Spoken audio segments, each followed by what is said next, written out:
الله والله والله والله الله والله والله আসসালামু আলাইকুম ওয়া রাহমাতুল্লাহি তাআলা ওয়া বারাকাতুহু আলহামদুলিল্লাহ ওয়াসসালাতু ওয়াসসালামু আলা রাসূলিল্লাহ বা'দ। সুপ্রিয় দর্শক, দেশে কিংবা দেশের বাইরে যে যেখান থেকে দেখছেন এই মুহূর্তে আপনাদের প্রিয় চ্যানেল দেশ টিভি, আপনাদের সকলকে স্বাগত জানাই, মোবারকবাদ জানাই। আমি ডক্টর ফখরুল আশিকি। শুরু করছি মাহে রমাদানে দেশ টিভির বিশেষ আয়োজন জেডএসআরএম নিবেদিত আলোর দিশারি, powered by Ibana cable industries, sponsored by Shahzadi Mehedi. প্রিয় দর্শক, চলছে আপনার আমার সকলের প্রিয় রমাদান, যে রমাদান মাসে রব্বে কারীম লক্ষ কোটি বান্দাকে ক্ষমা করবেন, যে ঘোষণা কোরআনেও দিয়েছেন, বিশ্বনবী হাদিসেও দিয়েছেন। তবে তার মধ্যে অন্যতম বিষয় হচ্ছে যদি আল্লাহ দোয়া কবুল করেন, যদি ইবাদত কবুল করেন, যার কারণেই দোয়া কবুলের বিষয় নিয়ে আজ কথা বলতে চাই। দোয়া কবুলের মাস মাহে রমাদান। প্রিয় দর্শক, চলুন এ বিষয়ে আমরা আলোচনা শুনি। রয়েছেন আমাদের সাথে দুজন প্রখ্যাত আলেমদ্বীন, তাদের মধ্যে অন্যতম প্রথমেই যিনি রয়েছেন আমার ডান দিকে, তিনি হাফেজ মাওলানা মুফতি সালাউদ্দিন আল আজাদ, বিশিষ্ট ইসলামিক স্কলার। আসসালামু আলাইকুম ওয়া রাহমাতুল্লাহি। ওয়ালাইকুম আসসালাম ওয়া রাহমাতুল্লাহ। এছাড়া আমাদের সাথে আরও একজন পিএইচডি গবেষক, যিনি কিং সাউদ ইউনিভার্সিটিতে পড়াশোনা করছেন, হযরতুল আল্লাহ হাফেজ মাওলানা মুফতি তাজুল ইসলাম কাউসার। আসসালামু আলাইকুম ওয়া রাহমাতুল্লাহ। ওয়ালাইকুম আসসালাম ওয়া রাহমাতুল্লাহ। আপনাদের দুজনকে স্বাগত জানাচ্ছি। আপনাকেও স্বাগত। যে পড়ন্ত বিকেল ইফতারের পূর্ব মুহূর্তে দোয়া কবুল হয়, ওই দোয়া কবুল হওয়ার সময় আপনাদের দুজনকে স্বাগত জানাচ্ছি। আলহামদুলিল্লাহ। যে প্রথমেই আমি আপনার কাছে একটু জানতে চাই, দোয়া মানে কি? জি, ধন্যবাদ। আলহামদুলিল্লাহ ওয়াসসালাতু ওয়াসসালামু আলা রাসূলিল্লাহ, আম্মা বা'দ। قال الله تبارك وتعالى وإذا سألك عبادي عني فإني قريب أجيب دعوة الداعي إذا دعاني إلى آخر الآية। দোয়া একটি ইবাদত, অত্যন্ত গুরুত্বপূর্ণ ইবাদত। আর সেটা যদি হয় মাহে রমজানুল মুবারকে, তাহলে আমরা বলতে পারি সোনায় সোহাগা। জি, মাহে রমজানুল মুবারকে দোয়া কবুল হয় বলে নবী করিম সাল্লাল্লাহু আলাইহি ওয়াসাল্লাম অসংখ্য হাদিসে আমাদেরকে জানিয়েছেন যে মাহে রমজানে বিশেষভাবে বান্দার দোয়া কবুল হয়ে থাকে, যেহেতু এটা ইবাদত। এবং এই মাসে দোয়ার এই ইবাদতটি করলে আমরা বেশি সওয়াব পাবো, অধিক গুণে সওয়াব পাবো বলে আমরা হাদিস দ্বারা নিশ্চিত হতে পেরেছি। রব্বুল আলামিন এবং আমাদের দোয়া এই কবুলিয়াতের মাঝখানে দূরত্ব, ডিস্টেন্সটা কেমন হবে, এর একটা দৃষ্টান্ত আল্লাহ সুবহানাহু ওয়া তাআলা এখানে পেশ করেছেন। রব্বুল আলামিন বলেন ওয়াইদা সাআলাকা ইবাদি আন্নি ফাইন্নি করিব। যদি আমার বান্দারা আমার সম্পর্কে জিজ্ঞাসা করে আল্লাহ কোথায়, আল্লাহ কোথায়, তো সেক্ষেত্রে বলা হয়েছে ফাইন্নি করিব, বলো আমি তাদের নিকটে। সুবহানাল্লাহ। সুবহানাল্লাহ। উজিবু দাওয়াতাদ দাঈ ইযা দাআনি, আমি তাদের ডাকে সাড়া দেই যখন তারা আমাকে ডাকে। যখনই ডাকবে তখনই সাড়া দিবে। জি, আয়াতের প্যাটার্নটা এত সুন্দর যে আল্লাহ ডাকে সাড়া দেওয়ার কথাটি আগে নিয়ে এসেছে। উজিবু দাওয়াতাদ দাঈ, আমি তাদের ডাকে সাড়া দেই ইযা দাআনি, যখন তারা আমাকে ডাকে। তাহলে এক্ষেত্রেও আমরা বলতে পারি যে আল্লাহ সুবহানাহু ওয়া তাআলা দোয়া কবুলের জন্য, কবুল করার জন্য যেন আমাদের প্রতি বিশেষ স্নেহ, রাউফুম বিল ইবাদ, তিনি আমাদের প্রতি বিশেষ দৃষ্টিতে থাকেন, বান্দা কখন আমার কাছে দোয়া করবে। এবং এতে আরও বলা হচ্ছে ফাল ইয়াস্তাজিবু লি ওয়া লিউমিনু বি, তাদের উচিত তারা যেন আমার ডাকে সাড়া দেয় এবং আমার প্রতি ঈমান আনে। অ্যাজ এ রেজাল্ট কী হবে? তারা সঠিক পথ পাবে, লাআল্লাহুম ইয়ারশুদুন, তারা সঠিক পথে পরিচালিত হবে। তার মানে হচ্ছে রব্বে কারীমের যেই আরশ, রব্বে কারীমের যে গোটা সৃষ্টি জগৎ, বিশেষ করে আল্লাহর রহমতের যে দ্বার, বলি রহমতের দ্বার, তাই না? এই রহমতের দ্বার বা দুয়ার বা দরজা, এটা 24 ঘন্টা খোলা। সুবহানাল্লাহ। আস্তাজিবু লাকুম, আমাকে ডাকো আমি তোমাদের ডাকে সাড়া দেব। এছাড়াও নবী করিম সাল্লাল্লাহু আলাইহি ওয়াসাল্লাম মাহে রমজানুল মুবারকে বেশি বেশি দোয়া করতে বলেছেন। আমরা জানি অত্যন্ত সুপরিচিত একটি দোয়া, আল্লাহুম্মা আজিরনি মিনান নার, হে আল্লাহ তুমি আমাকে জাহান্নামের আগুন থেকে বাঁচাও। এছাড়াও জান্নাত চাওয়ার জন্য রাসূল সাল্লাল্লাহু আলাইহি ওয়াসাল্লাম আমাদেরকে দোয়া শিখিয়েছেন। আরেকটি বিষয় দোয়া আছে যেটা মানে শেষ দশকের জন্য যদি বিশ্বনবী তিনি বলেছেন, আম্মা জান আয়েশাকে শিখিয়েছেন। জি, আমি এটাই বলতে চাই, আল্লাহুম্মা ইন্নাকা আফুউন তুহিব্বুল আফওয়া ফাআফু আন্নি। আল্লাহুম্মা ইন্নাকা আফুউন, আল্লাহ তুমি নিশ্চয়ই ক্ষমাশীল। হ্যাঁ, হে আল্লাহ তুমি নিশ্চয়ই ক্ষমাশীল, তুহিব্বুল আফওয়া, তুমি ক্ষমা করতে পছন্দ করো, ফাআফু আন্নি, অতএব আমাকে ক্ষমা করো। কত সুন্দর দোয়া, তাই না? আমরা আপনার কাছে আবার ফিরবো, একজন প্রখ্যাত আলেমদ্বীন, আপনার কাছে একটু যেতে চাই। রব্বে কারীম, শুধু বিশ্বনবীর শিখানো কেন দোয়া, আমার নবীজির পাশাপাশি আমার আল্লাহ পাক নিজে তো কোরআনে বহু জায়গায় শিক্ষা দিয়েছেন। রব্বানা আতিনা ফিদ দুনিয়া হাসানা ওয়া ফিল আখিরাতি হাসানা ওয়া কিনা আযাবান নার রব্বানা যালামনা আনফুসানা। এরকম অসংখ্য জায়গায় কিন্তু আল্লাহ পাক দোয়া শিখিয়েছেন, এইভাবে আমাকে দোয়া করো। যদি এই বিষয়গুলো একটু বিস্তারিত বলতেন। ধন্যবাদ আপনাকে এত সুন্দর একটি আলোচনা নিয়ে আসার কারণে। এই রমজানের সময় আল্লাহ সুবহানাহু ওয়া তাআলা দোয়া কবুল করেন, আর এটা পবিত্র কোরআনে অসংখ্য জায়গায় আমরা দোয়াগুলো শিখেছি। যেরকম আদম আলাইহিস সালাম দোয়া করেছিলেন, তিনি ভুল করার পরে রব্বানা যালামনা আনফুসানা ওয়া ইল্লাম তাগফির লানা ওয়া তারহামনা লানাকুনান্না মিনাল খাসিরিন। হে আল্লাহ, আমি ভুল করেছি, আমি যে জুলুম করেছি, আপনি আমাকে ক্ষমা করেন। আপনি যদি ক্ষমা না করেন তাহলে আমি ক্ষতিগ্রস্ত হয়ে যাব। তার ইউনূস আলাইহিস সালামের দোয়া, ইউনূস আলাইহিস সালাম দোয়া ছিলেন, ইব্রাহিম আলাইহিস সালাম দোয়া ছিলেন। এবং এই যে সমস্ত নবীরা যেভাবে দোয়া করেছিলেন, আমরা যদি সূরা আল ইমরানের শেষ দিকে যাই, সেখানে বলা হয়েছে রব্বানা লা তুজিগ কুলুবানা বা'দা ইয হাদাইতানা ওয়া হাব লানা মিন লাদুনকা রাহমাতান ইন্নাকা আনতাল ওয়াহ্হাব রব্বানা ফাগফির লানা যুনুবানা ওয়া কাফির আন্না সাইয়্যাতিনা ওয়া তাওয়াফানা মা'আল আবরার। এইভাবে অসংখ্য জায়গায় আমরা দোয়া করতে পারি। এরপরও আমরা যদি দোয়ার উসিলা করতে পারি, কিভাবে ভালো আমল দ্বারা আমরা দোয়ার উসিলা করতে পারি, কিভাবে আমরা যে রোজা রাখতেছি, আল্লাহ আমরা সুন্দরভাবে তোমার রোজা রাখছি এবং আমাদেরকে তুমি মাফ করে দাও, রোজার উসিলা তুমি মাফ করে দাও, ইফতারের উসিলা তুমি আমাদেরকে মাফ করে দাও। আল্লাহ সুবহানাহু ওয়া তাআলা এমন, তিনি যদি আপনি হাত তুলেন, ইন্নাল্লাহা হাইয়ুল কাইয়ুম, তিনি হচ্ছে শক্তিশালী, এবং আইয়াস্তাহিয়া, তিনি লজ্জাবোধ করেন। তুমি হাত তুলছো, এই আইয়াহু সিফার, তোমার হাতকে খালি হাতে ফিরিয়ে দেবে, এটা আল্লাহ লজ্জাবোধ করেন। তুমি যখন আল্লাহর কাছে চাবে, তোমার আল্লাহ তোমাকে দিয়ে দিবেন। সুবহানাল্লাহ। এবং একটি হাদিস যদি আমরা শুনি, সেটা হচ্ছে রাসূল আকরাম সাল্লাল্লাহু আলাইহি সাল্লাম বলেছেন যে তোমরা উসিলা দিয়ে দোয়া চাও, ভালো কাজ আমলের দিয়ে দোয়া চাও। যেরকম বনি ইসরায়েলের যুগে 3 ব্যক্তি ছিল, তারা 3 ব্যক্তি যখন ছিল, তারা একটা কাজে গুহার ভিতরে আটকে গিয়েছিল। তখন তাদের সবকিছু প্রেশান হয়ে গেছিল। তখন তারা গুহার মুখটা একটা বড় পাথরে আটকে গিয়েছিল, কিন্তু তারা 3 জন মিলে অনেক চেষ্টা করেছে, সেটা সম্ভব ছিল না। তখন তারা তিনটা দোয়া করেছিল, উসিলা দিয়েছিল। 3 ব্যক্তির ভালো 3টা আমল দ্বারা তারা দোয়া করেছিল। প্রথম ব্যক্তি যে বলেছিলেন, হে আল্লাহ, এই যে মুসিবত থেকে তুমি আমাদেরকে রক্ষা করতে পারো। আমার একটা ভালো আমল এই মুহূর্তে মনে পড়ছে। সেটা কি? আমি যে ভালো আমলটা করেছি সেটা হচ্ছে, আমার পিতামাতা এবং ছেলে সন্তান জীবিত রয়েছে। প্রতিদিন আমি তাদের জন্য দুধ দহন করে, বকরি থেকে দহন করে তাদেরকে খাওয়াই। মানে পিতামাতাকে খাওয়াই। যতক্ষণ না তারা না খায় ততক্ষণ পর্যন্ত আমি আমার সন্তান স্ত্রীকে খাওয়াই। এই ভালো আমলের উসিলায় আল্লাহ পাক পাথরের একটা অংশ সরিয়ে দিয়েছেন। দ্বিতীয়টা ছিল যে এইরকম, যেরকম এক ব্যক্তি, তিনি তার চাচতো বোনকে অনেক ভালোবাসার পরে তার সাথে একটা খারাপ, যেটা আমরা কুকর্মে লিপ্ত হওয়ার জন্য তাকে দিয়েছিলেন কিছু টাকা পয়সাও সে দিয়েছিলেন। ওই সময় মহামারী ছিল। তো যখন তিনি, ওই মহিলা তখন বলতেছিল যে ইত্তাকুল্লাহ, আল্লাহকে ভয় করো, তখন এই খারাপ কর্ম থেকে সে দূরে সরে গেছিল। এই মুহূর্তে যদি তুমি আল্লাহ, তুমি এটা ভালো মনে করো, তাহলে এই উসিলায় তুমি আমাদেরকে মাফ করে দাও। এরপর দেখা গেল যে ওই পাথরের গুহার তৃতীয় অংশ চলে গেল। এরপরও কিন্তু তারা এখনো যায় নাই, শেষ হয় নাই।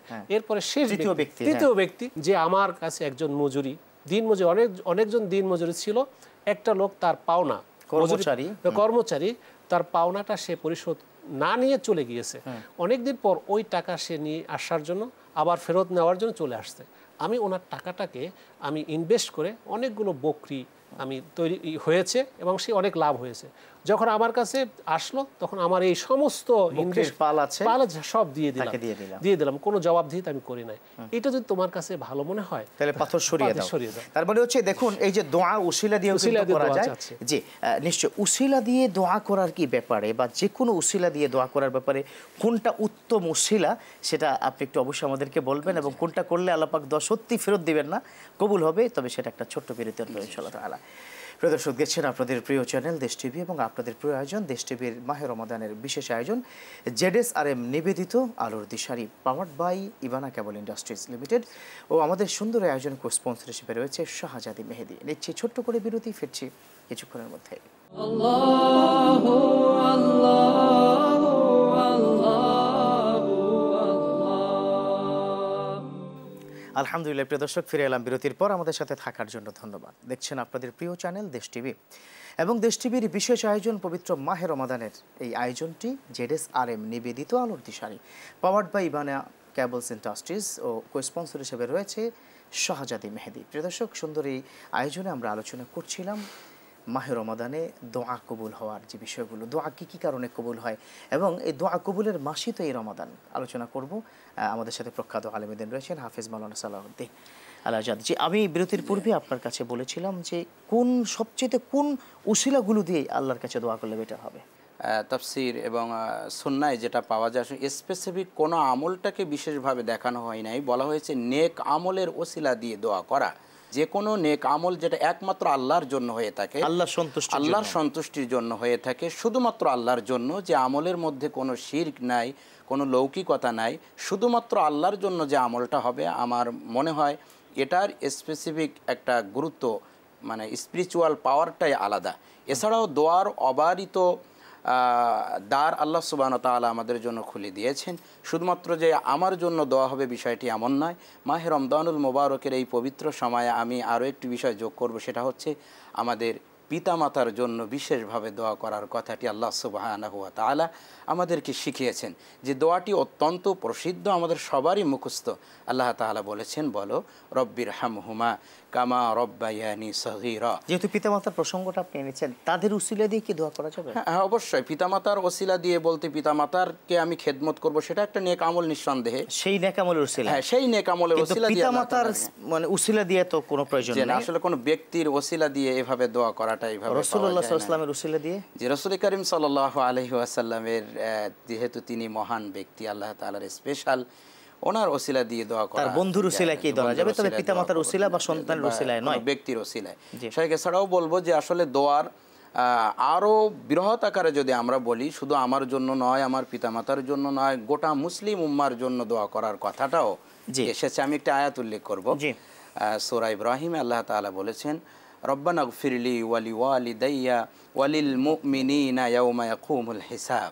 হে আল্লাহ, তুমি আমাদেরকে ক্ষমা করো, আমাদের পিতামাতাকে ক্ষমা করো, এবং ইয়াউমা ওয়ালিল মুমিনিন, মুমিনদেরকে ক্ষমা করো, ইয়াউমা ইয়াকুমুল হিসাব, এবং হিসাব যেদিন হবে বিচারের মাঠে, সেদিন আমাদের হিসাবকে সহজ করে দেওয়ার মানে হচ্ছে দোয়া সকলের জন্যই করা দরকার।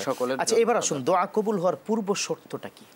একমাত্র আল্লাহ সুবহানাহু ওয়া তাআলার কাছে দোয়া করা, নেক আমলের ওসিলা দিয়ে দোয়া করা, এবং সেই নেক হালাল ইনকাম, এটা কিন্তু অনেক বড় ইম্পর্টেন্ট বিষয়। দোয়া কবুলের অন্যতম একটি শর্ত হচ্ছে হালাল রিজিক ভিতরে থাকা। কিন্তু এখন হালাল রিজিকের জন্য আমরা যেভাবে দৌড়াচ্ছি শপিং মলগুলোতে, আমরা কি দেখি যে দ্রব্যমূল্যের ঊর্ধ্বগতি করছে, এক শ্রেণীর প্রতারণা করছে, আরেক শ্রেণীর মিথ্যা কথা বলছে। এর মাধ্যমে কি আপনার হালাল রিজিক হচ্ছে কিনা? যে ধোকার মাধ্যমে যে ইনকাম হচ্ছে, নিঃসন্দেহে এটা হালাল উপার্জন আমরা বলতে পারি না। একমাত্র কোরআন সুন্নাহ বর্ণিত যে পদ্ধতিগুলো, বিশেষ করে ব্যবসাকে আল্লাহ সুবহানাহু ওয়া তাআলা হালাল করেছেন। আরব বিশ্বে তারা মালের দাম কমিয়ে দেয়, কিন্তু দুঃখজনক বাস্তবতা, আমাদের দেশে রমজান শুরু হওয়ার 1 মাস আগে থেকেই কিছু অসাধু ব্যবসায়ী তারা মালের দাম বৃদ্ধি করে। এখানে শেষ না, শুধুমাত্র ভিন দেশে, আরব দেশে তেমন কেন, ভিন্ন ধর্মাবলম্বী তারাও কিন্তু তাদের ধর্ম উৎসবের সময় 50% অফার দিয়ে দেয়। হ্যাঁ, বিভিন্ন সময় তারা ছাড় দেয়। যে নিশ্চয়ই সুযোগ পেলে আপনার কাছে আবার ফিরবো। আরেকজন সম্মানীয় মোহতারাম কি রয়েছেন, আমি আপনাকে একটু বলার চেষ্টা করব ওই জায়গাটা, যে দোয়া কবুল হওয়ার পূর্ব শর্ত হালাল ইনকাম। তাহলে সে হালাল ইনকামের জন্য বা দোয়া কবুল হওয়ার জন্য আমাদের কিভাবে প্রস্তুত থাকা দরকার? আসলে দোয়াটা, সমস্ত ইবাদত কিন্তু দোয়া, দোয়া মকবুল ইবাদত, সমস্ত ইবাদতটাই হচ্ছে দোয়া। আপনি যদি সূরা ফাতিহা তেলাওয়াত করেন, এটা যদি নামাজের ভিতরে আপনি তেলাওয়াত করেন, প্রতিটা আয়াতের সাথে সাথে আল্লাহ সুবহানাহু ওয়া তাআলা জবাব দিয়ে দেয়। এইভাবে যদি আপনি প্রতিটা আয়াতের জবাব আল্লাহ সুবহানাহু ওয়া তাআলা দিয়ে থাকে। হালাল ইনকামটা আমার মুখ্য লক্ষ্য হচ্ছে যে আমি যেখানে যে অবস্থায় থাকি, যেখানে কাজ করি, যেই কর্ম করি, সেখানে কিন্তু যদি আমি হালালভাবে চলি, সত্য কথার মাধ্যমে চলে, ঘুষ দুর্নীতি থেকে আমি বিরত থাকি, এইটাই হচ্ছে বড় দোয়া।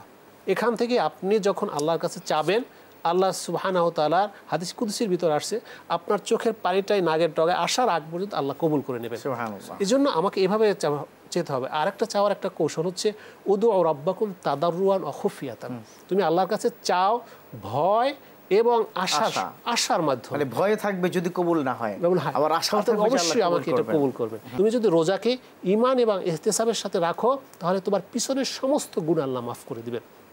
এখন ঈমান এবং ইহতিসাব, এখন ঈমান মানে হচ্ছে তো আমরা বুঝি, এখন ইহতিসাব মানে কি, বুঝে শুনে এটা রয়েছে অনেক অর্থ রয়েছে, অনেক ব্যাখ্যাকার অনেক বলছে হিসেব কষে কষে প্রতিটা মুহূর্তকে চলা, কারণ হচ্ছে একটা মিনিট চলে গেলে রমজানের যে 700 গুণের সওয়াব কিন্তু আমি মিস করলাম। হ্যাঁ, এরপর আমি যে পোশাকটা পরলাম এটা যদি হালাল ইনকামে না হয়, এটা দ্বারা আমি রোজা রাখলাম, আমি যে খাবারটা খেলাম এটা হালাল ইনকাম হলো না, রোজাই তো হলো না। তার মানে হচ্ছে দোয়া কবুলের জন্য অন্যতম শর্ত হচ্ছে হালাল ইনকাম করা। জি, নিশ্চয়ই। আমরা একটু সর্বশেষ আপনার কাছ থেকে একটু কি জানতে চাইবো যে আমাদের যে দোয়াগুলো আমরা করে থাকি কোন সময়ের দোয়া কবুল হয়, এরকম কোনো সময় আছে? জি মুহতারাম, দোয়া কবুলের বেশ কিছু সময় হাদিসে উল্লেখ করা হয়েছে, বিশেষভাবে ইফতারের পূর্বে দোয়া কবুল হয়ে থাকে। একটু পরে আমরা সবাই বসবো, আমরা একটু পরে ইফতার করব ইনশাআল্লাহ। এই সময় দোয়া কবুল হয়ে থাকে। জুমার দিনে দোয়া কবুল হয়ে থাকে। এছাড়াও বাইতুল্লাহ, যদি সে সকল বিশেষ কিছু স্থান আছে যেখানে দোয়া কবুল হয়ে থাকে। শেষ রাত্রিতে দোয়া কবুল হয়, শেষ রাত্রিতে দোয়া কবুল হয়। এটা কিন্তু আল্লাহ পাক প্রথম আসমানে কুদরতি ভাবে এসে আমাদের ডেকে ডেকে বলেন দোয়া করো, ক্ষমা চাও, ক্ষমা করে দিব, রিজিক চাও, রিজিক দিব। তাইলে ওটাও মনে হয় খুব ইম্পর্টেন্ট। হ্যাঁ, অবশ্যই এটাও ইম্পর্টেন্ট। এটা কিন্তু এখন একটা বড় সুযোগ আছে না? জি জি, অবশ্যই। তাহাজ্জুদের সালাতে আমরা সাহরিতে উঠছি, সেখানে যদি বিশেষভাবে 2 রাকাত 4 রাকাত সালাত পড়ে আমরা আল্লাহ তাআলার কাছে দোয়া করি, আর আল্লাহ তাআলা বলেন যে সেজদার মাধ্যমে বান্দা আমার নিকটবর্তী হয়। ওয়াসজুদ ওয়াকতারিব, যে ফাতিরাস সামাওয়াতি ওয়াল আরদ আনতা ওয়ালিয়্যি ফিদ দুনিয়া ওয়াল আখিরাহ তাওয়াফফানি মুসলিমান। আল্লাহ তাআলা আমাদেরকে বলেছেন মুসলিম না হয়ে মৃত্যুবরণ করো না, ইল্লা ওয়া আনতুম মুসলিমুন, মুসলিম না হয়ে মৃত্যুবরণ করো না। তাহলে কি দোয়াটা একটু দোয়াটা হচ্ছে আনতা ওয়ালিয়্যি ফিদ দুনিয়া ওয়াল আখিরাহ তাওয়াফফানি মুসলিমান ওয়া আলহিকনি বিস সালিহিন। অনেক কি ধন্যবাদ জানাচ্ছি আপনাকে। আজকে চমৎকার করে দোয়ার বিভিন্ন সময়ও বলেছেন, দোয়াও শিখিয়েছেন, এবং আপনাকে অনেক ধন্যবাদ জানাচ্ছি। শুকরান, জাযাকাল্লাহ, জাযাকুমুল্লাহ খায়র। প্রিয় দর্শক, যারা দেখেছেন এতক্ষণ পর্যন্ত দোয়া, আল্লাহু আকবার, এটা হচ্ছে ইবাদতের মগজ। আপনি সারাদিন ইবাদত করলেন, দোয়া করলেন না, কি লাভ হবে বলুন তো? আপনার দোয়া যদি আল্লাহ কবুল না হয় কি হবে আপনাকে যদি আল্লাহ ক্ষমা না করে, তাও কিন্তু দোয়ার বিনিময়ে আপনি আল্লাহর কাছে ক্ষমা চাইবেন। কি হচ্ছে আপনার, কি হতে যাচ্ছে আপনার, কোথায় যাবেন, জান্নাতে কি যাওয়ার সুযোগ আছে কি? আসুন না, এই সব কিছু চিন্তা করেই নিজে এবং পরিবারকে বাঁচানোর জন্য সবসময় দোয়া করি। যখন সুযোগ পাবো তখনই, বাছে ঘাটে, অফিসে কিংবা ঘরে বা মসজিদে সুযোগ পেলে আমরা দোয়া করব। আর এই দোয়ার জন্য আল্লাহ কিন্তু প্রস্তুত থাকেন। ইযা সাআলাকা ইবাদি আন্নী ফাইন্নী করিব, আমি একদম কাছে, উজিবুদ দাওয়াতা দাইন ইযা দাআনি, কে আমাকে কখন ডাকবে আমি প্রস্তুত আছি। আসুন আমরা সেভাবে দোয়া করি, সেই প্রত্যাশা শেষ করতে চাই। জেডএস আরএম নিবেদিত আলোর দিশারি, powered by Ibana cables industries limited, ও কো স্পন্সর হিসেবে আমাদের সাথে রয়েছে শাহজাদি মেহেদী। আজ পর্যন্তই, আল্লাহ হাফেজ।